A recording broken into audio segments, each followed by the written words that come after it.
Здравствуйте, мои дорогие друзья, с вами снова Лейла, и вы на канале «Как ты так у Лейлы». Мы с сыном пообедали, я еще салат не делала, ничего не делала, просто убрала посуду и продолжаю снимать. Ролик мой уже монтируется, скоро я его запущу, наверное, открою. Вернее, я его сама сегодня и смонтировала. Открывать будет, наверное, Ибрагим, потому что там какие-то манипуляции он делает, я этого делать не умею. Он еще не приехал. Но прежде чем я буду делать свой салат, я решила отварить тыкву. У меня стояла пол тыквы. Я ее отварю, поставлю варить, пока я буду это делать, потому что мой сын попросил меня на ужин сделать хингалыш, лепешки с тыквой. Тыквенный сезон начался, осень началась, и теперь эти хингалыш будут у нас практически в каждой семье часто-часто печь. Так что давайте будем печь. Печь. Сначала я поставлю тыкву, а потом уже приступим к салатику. Так, ну что, тыкву поставили варить. Потихоньку будет вариться, и теперь мы займемся нашим салатом. Это все у меня перемыто. Так, поставила ну, я себя уже не вижу, передней камерой не снимаю. У меня Багаудин не любит, Ибрашка не любит, когда я снимаю передней камерой.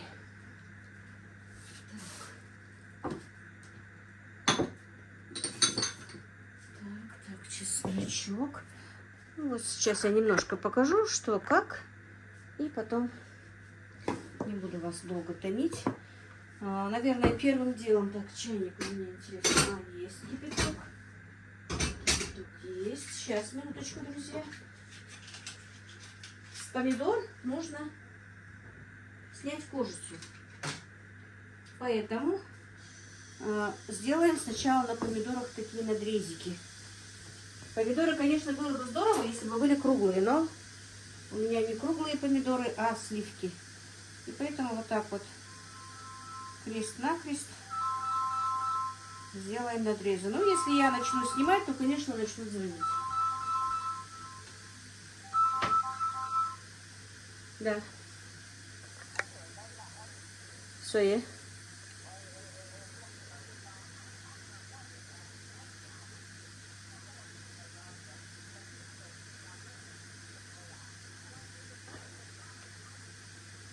Всегда тебе это лайки ставлю.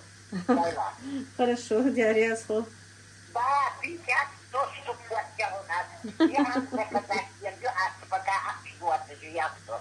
А ходяночки, чем мне понравилось. Да, как тупойла, мне нравится. Помнишь, я говорила, ищепешка земля, но была. Да, это я. Диарезхо, Сафа. 4 у меня назад, я не знаю, пользоваться с ними. Просто YouTube знаю и все. Я тебе всегда там пишу. И это. Лайкаю, это пишу. Я сейчас запишу. Хорошо. Это гурман Лейла. Хорошо, диарезхо. Давай, диарезхо. Спасибо, диарезхо. Так, ну я не стала выключать, вы, наверное, слышали, это моя подписчица.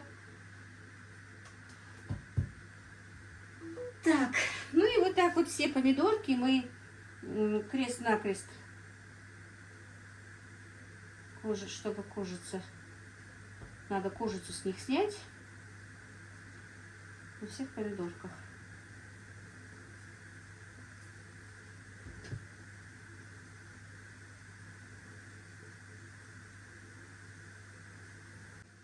Так, все, надрезики мы сделали, и теперь я их отдам кипятком, и они у меня немножко постоят. Потом мы снимем кожицу.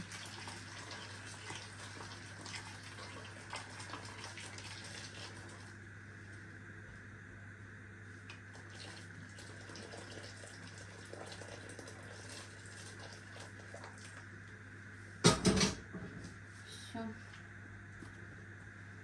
Это дело пока отставим вот так вот. Теперь мы будем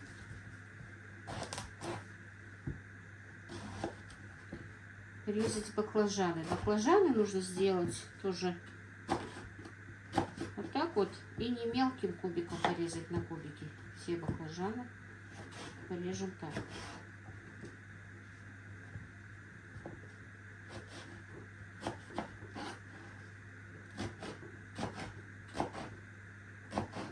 Вот так вот. Вот таким вот кубиком.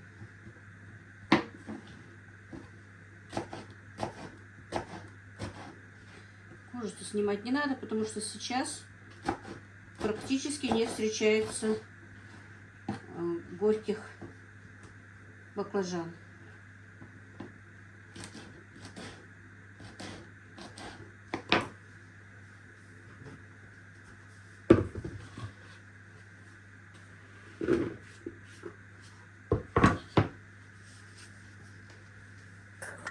Ну вот, баклажаны я нарезала, друзья. Сейчас это уберу быстренько.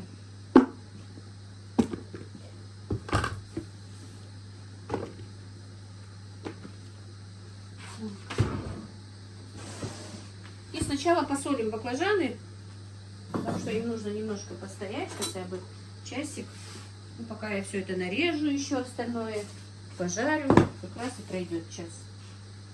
Так, значит, соли 1 столовая ложка на это количество баклажан.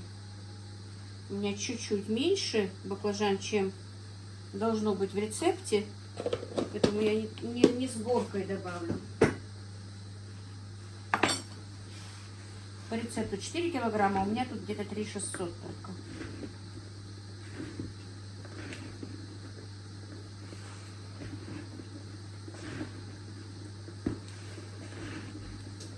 Перемешаем. Пусть они стоят.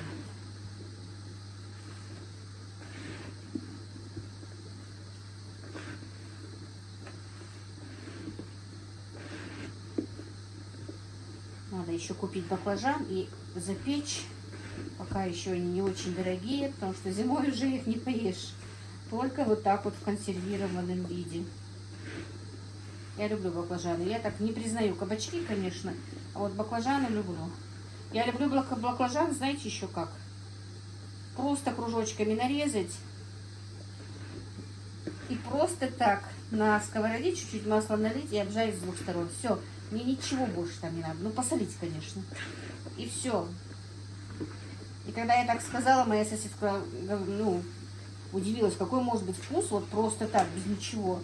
А потом она 1 раз попробовала, и ей очень понравилось.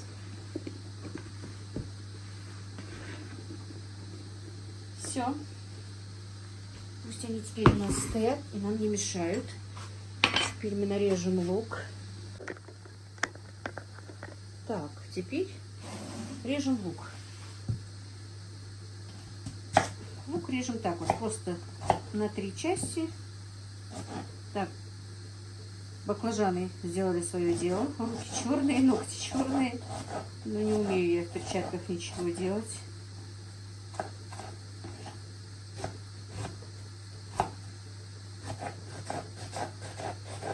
И вот так вот весь лук нарежем наполовину, пополам, и потом вот на 3 части. Если крупная луковица, то на 4 части. Вот так вот.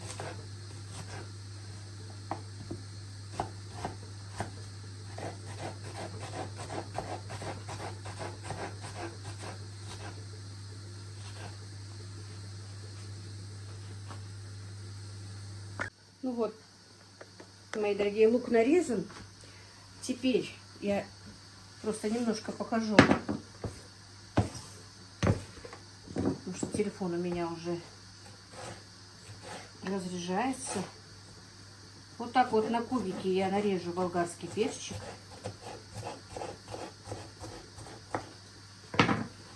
Вот.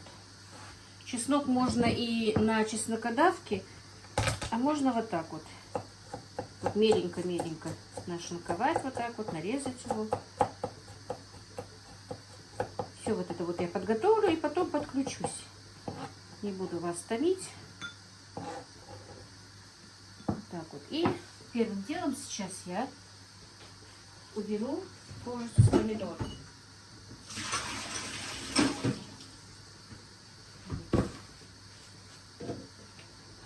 Вот убрала.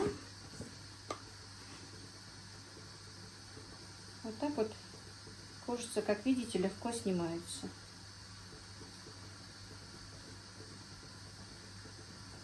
Все. Тыква моя уже сварилась. Ставила ее охлаждать. И будут у нас на ужин сегодня вкусняшки. Вот так вот. Все, не буду вас томить. Телефон поставлю на зарядку, а то уже разряжен сильно. Так, ну вот, друзья, все у нас почти готово. Теперь я только нарежу помидоры. Остальное все, как вы видите, я уже нарезала. Осталось нарезать помидоры. И начнем все это обжаривать. Так, шкурку все сметаю, все сделано. И помидоры будем резать вот так вот, но не очень мелко. Вот так пусть будет.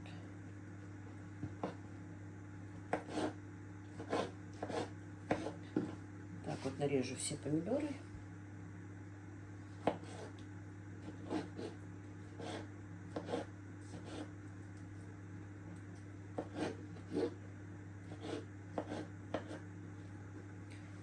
Завтра с утра уже надо ехать на рынок. Смотреть, есть ли там помидоры. Ну, помидоры-то, конечно, есть, просто посмотреть, недорого ли. Потому что если дорого, мне не будет выгодно делать для них заготовки. Хотя, в принципе, можно будет даже, не имея себе и ничего сделать, раз надо маме. Честно, видно, что тут. Ну, вот так вот я все помидоры нарежу, потом подключусь. Тоже не буду вас долго томить. Так, ну все теперь я нарезала, приготовила. И теперь переходим к нашей печке и будем все это обжаривать. Кастрюлю я поставила, сейчас налью молока. Сейчас налью масло. Масло нужно наливать прям хорошо. 600 миллилитров, чтобы было. Может быть, я даже баночкой это сделаю. Потому что здесь нужно масло.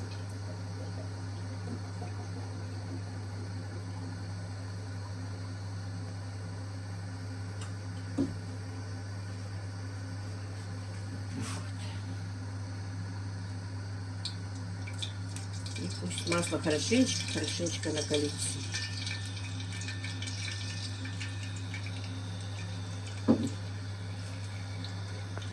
Ну вот масло накалилось. Теперь отправляем сюда вот.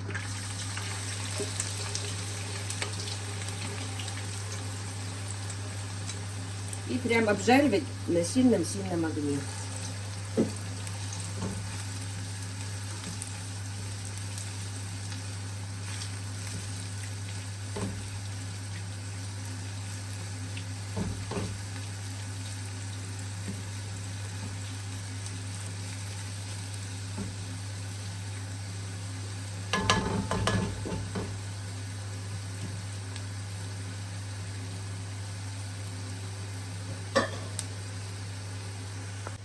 Ну вот, лук наш уже готов. Он обжаривался у нас где-то в течение 20 минут. Как видите, он уже такой золотистенький. Теперь сюда нужно засыпать наши помидорчики.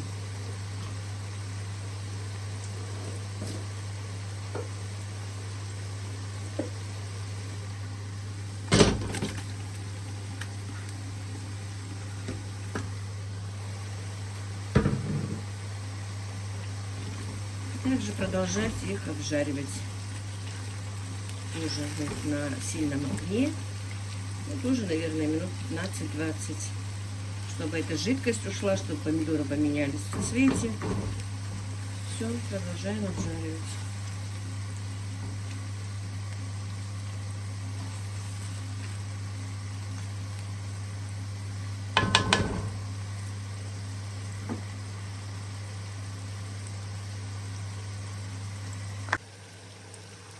Теперь уже, вот видите, пора кидать наш болгарский перец сюда.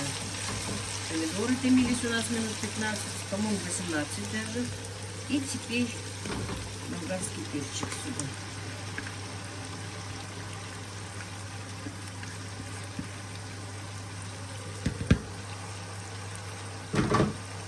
И тоже также обжаривать минут 15-20. Овощи должны хорошо быть обжарены. Тоже не сильно много.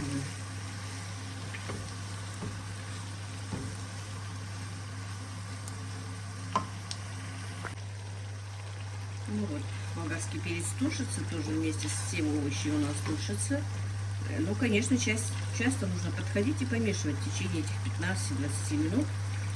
Несколько раз перемешать. Вот.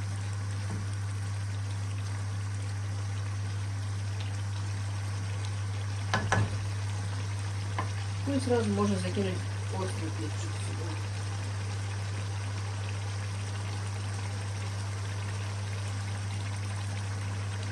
Нарезанный острый перчик.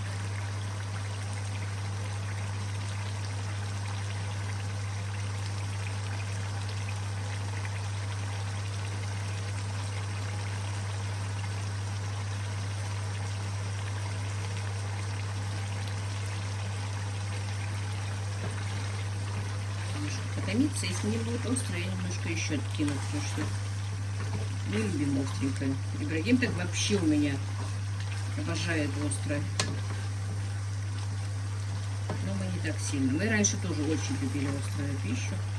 Сейчас немножко отошли от того, что я, что мальчики. Мама тоже обожает вот острое, очень хоть вот в возрасте, да, вот я иногда даже боюсь. Она у меня часто просит этот вот абхазскую аджику, которую я делала, к любому блюду запросит ее. А я боюсь, потому что все-таки возраст такой. Много острова не есть. Но она обожает. Все, тушим дальше. И жарим. Так, ну вот процесс наш идет. Смотрите, вот так вот я пересыпала. Не могу свой огромный друшлаг найти где-то. Я не знаю, куда я его положила. Видимо, где-то в кладовке с посудой. Ну, положила в мантоварку. Видите, сколько жидкости. Вот. Теперь уже пора засыпать наши баклажаны. Казан. Ну вот, будем теперь, чтобы не мешать камере, будем засыпать наши баклажанчики.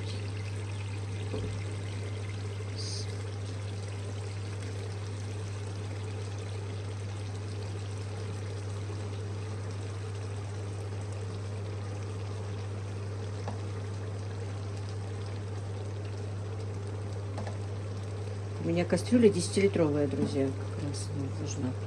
Ее должно хватить.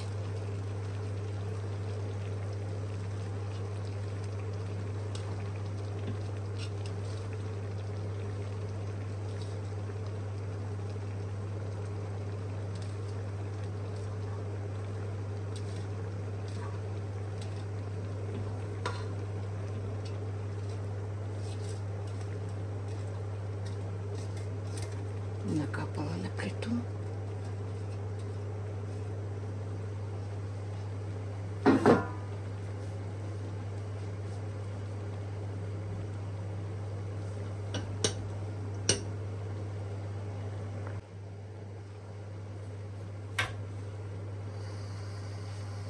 Так, ну и потихонечку начнем перемешивать, чтобы это все перемешалось потихонечку. Переженилась. И минут 15 подождем, пока все это начнет кипеть, бурлить. покажу, потом добавим соль.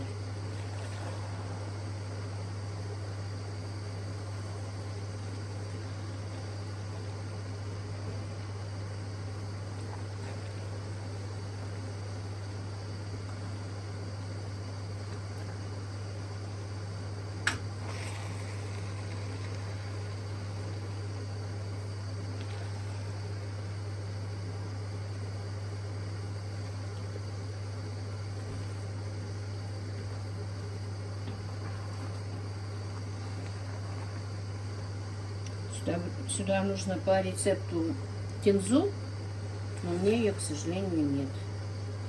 А другую зелень добавлять я не буду.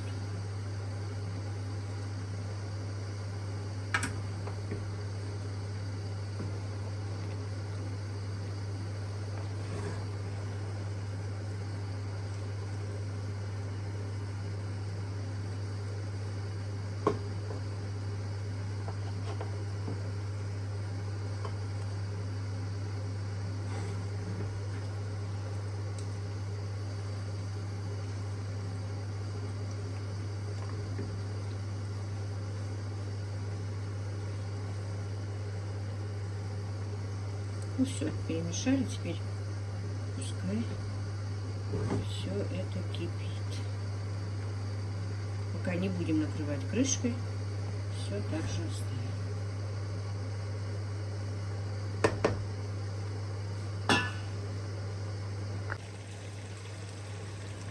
Друзья, и как видите, вот теперь вот на этой стадии, минут 15 у нас все это варилось, тушилось. Теперь нужно добавить соль. Пока вот такие вот 2 ложки. А там посмотрим, пока пускай все это тушится. Перемешаем тщательно. Ну, минут 50-55 это дело должно тушиться. Газ мы немножечко убавляем, чтобы он был так средний. И прикрываем крышкой. И наша баклажанная икра должна тушиться. Ну и, конечно, по мере этого времени часто подходить и перемешивать это все.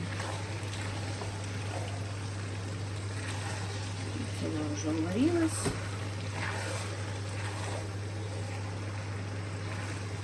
Все. На среднем огне, как я сказала, газ убавилась. Теперь прикроем крышкой.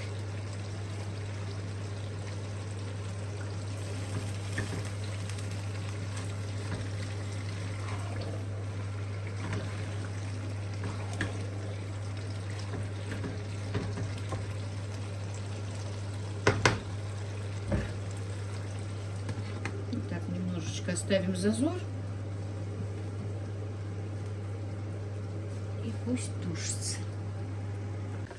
Так, ну вот, икра наша уже варится 50 минут, даже чуть больше. Теперь я добавлю чесночок. Зелени, как я сказала, у меня нет. Вот, зубчик возьмется. Сейчас я ее тоже порежу.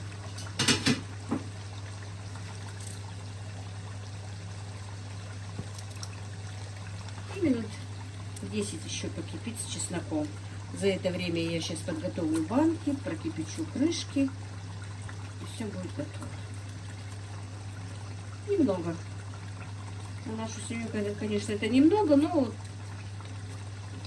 как я сказала, вот это все, как я всегда говорю, ну не очень-то много едим. Так, для разнообразия пускай будет. Баклажаны, правда, я очень люблю. Старший сын тоже любит их.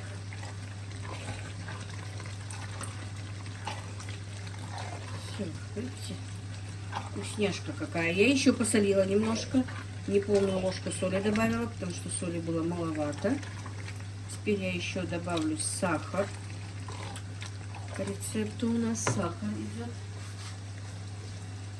4 столовые ложки. И там посмотрим. Раз, 2, 3, 4.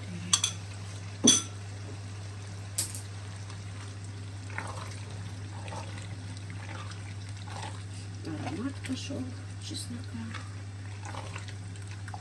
Все. Теперь пускай еще минут 10 потомится это все.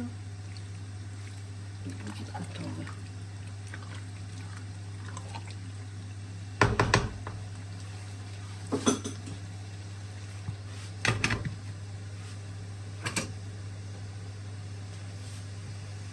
Так, тем временем я подготовила банки, налила кипятком, закрывала их тоже крышками. Крышки я сейчас сняла, я обычно стерилизую так, а вы стерилизуете, как вы стерилизуете. В духовке, в микроволновке. А я просто заливаю кипяточком, накрываю крышками и минут 10 они у меня стоят, пока ничего не взрывалось и не мешало. А крышки я немножко прокипятила. Буквально 2-3 минуты, и они вот в кипятке у меня сейчас лежат. Я их выну, и все. Обычно я и крышки не кипячу, но так как здесь по рецепту нет никакого ни уксуса, ничего, поэтому я буквально 2-3 минуты их прокипятила.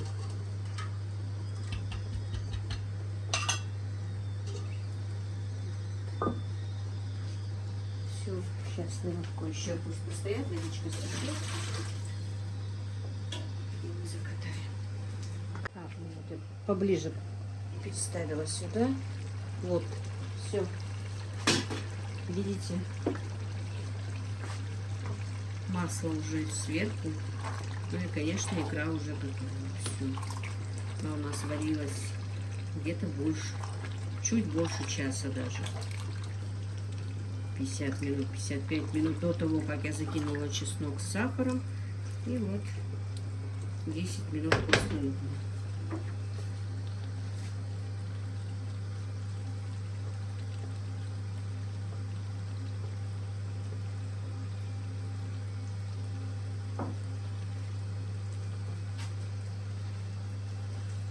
Поставила пробовать.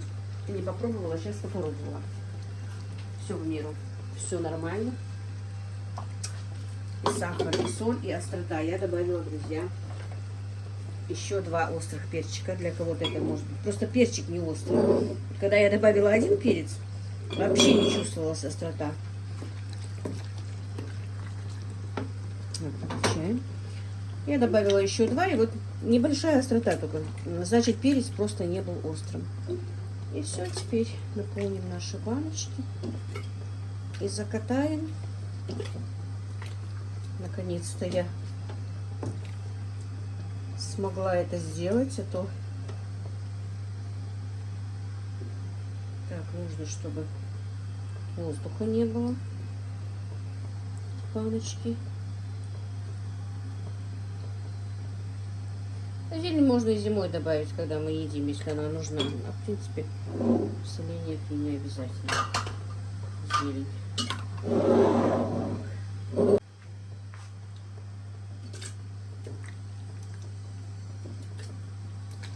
Но такую икру можно, в принципе, же и просто готовить дома, кушать. Не обязательно закатывать. Вот я завтра поеду, обязательно куплю баклажаны, если, конечно, они не очень подорожали.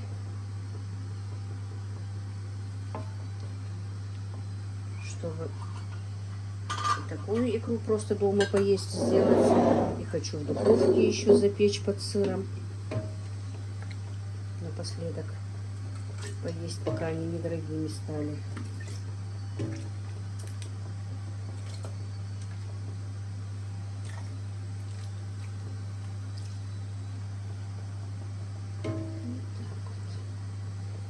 Для кого-то, наверное, мои рецепты уже и не нужны, по идее, все уже сделали.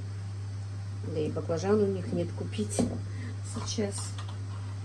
У меня такая запоздалая заготовка. Но у меня всегда так бывает. Пока вот до конца не пойдет снег, я всегда каждый год понемножку, всегда говорю, нет, вот больше не буду. Все, это последнее, что я делаю. А потом все равно что-то покупаю и заготавливаю. Может быть, завтра куплю не столько, сколько надо на продажу, а побольше куплю еще. Ну, посмотрим, короче, по ходу, что там будет у меня.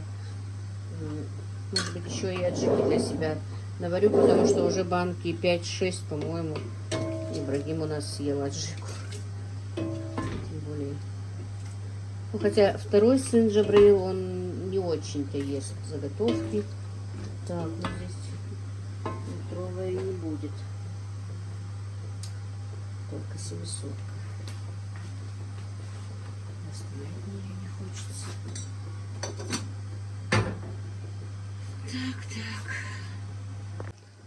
Так, ну вот. Ждала, чтобы простерилизовалась 700-граммовая банка. Не хотела ее пока кушать. Пускай будет на зиму по-любому. Все. Теперь закатаем и укутаем.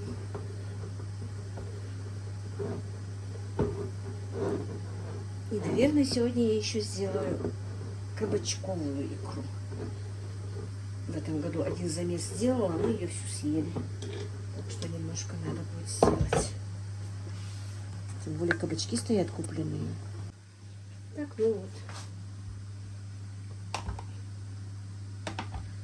Перевернем.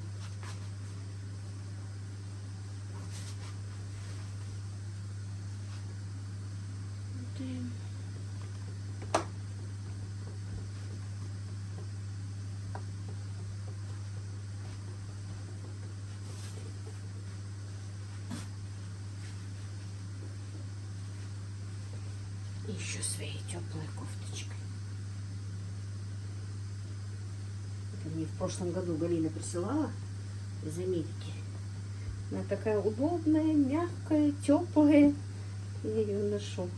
И она мне пригождается еще вот на мелкую засолку положить, чтобы покрывало не таскать. Ну вот, друзья, как-то так у нас сегодня икру сделали. Всех благ вам, мира и благоденствия. Если у вас есть еще баклажаны, делайте баклажанную икру. Она очень вкусная.